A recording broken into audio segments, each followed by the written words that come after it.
to be profitable. How long do you think it took Amazon to become profitable? Golly. 3 years from me. I'm gonna say That 4. says 3 years, 4 years, 10 years. Oh, wow. They launched in 1994. Their first profitable year was 2003.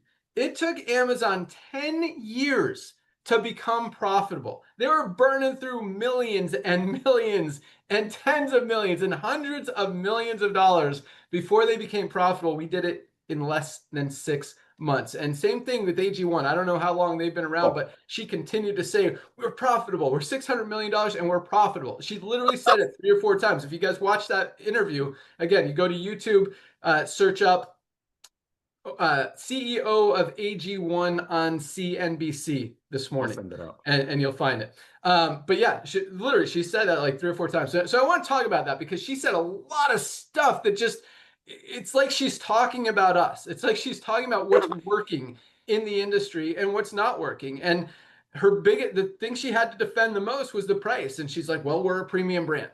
And she tried to, justify it. And that doesn't work anymore, especially, and this is an interesting thing too, because she talked a lot about how they do third-party testing and heavy metal testing and all that stuff. So what did I do? I went on their website and I started looking for the certificates of analysis. I started looking for the toxicity test, the heavy metal test, the pesticide test, all of that stuff.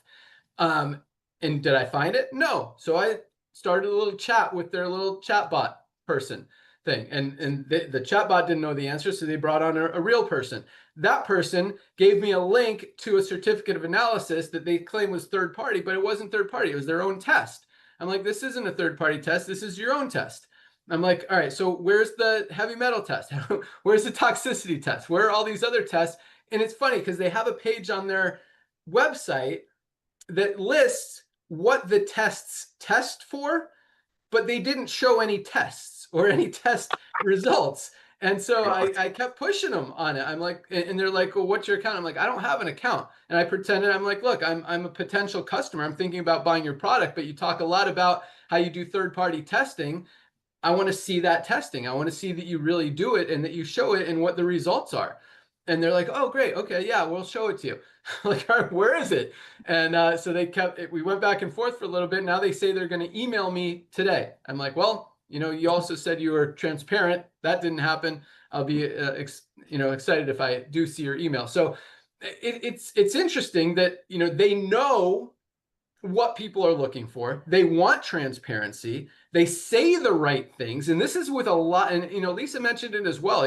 Even doctors don't know what's good and what's bad out there because they don't take the time to study it. But AG1, they're in this space. They know it. They're doing $600 million. They're spending a lot of money on R&D, research and development, trying to figure out what works, where the customers are, where they're spending their money, where they're looking for, all this stuff. And they've figured out a lot of stuff.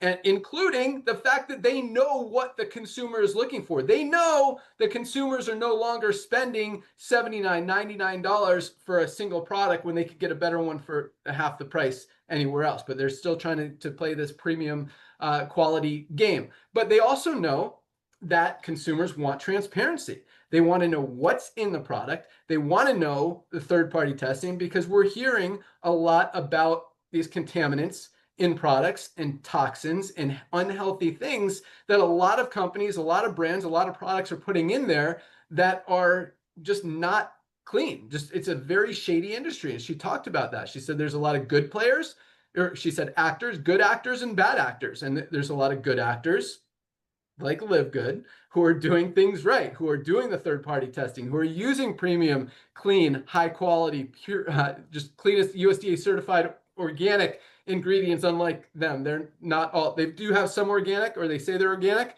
ingredients. They don't show the tests, so who knows if they really are, but they're not all organic. And at the same time, they don't show what's in their label. This is AG1. I bought this like a year ago. Obviously, it still has every single scoop in there, so I haven't used it because I don't know what's in this product.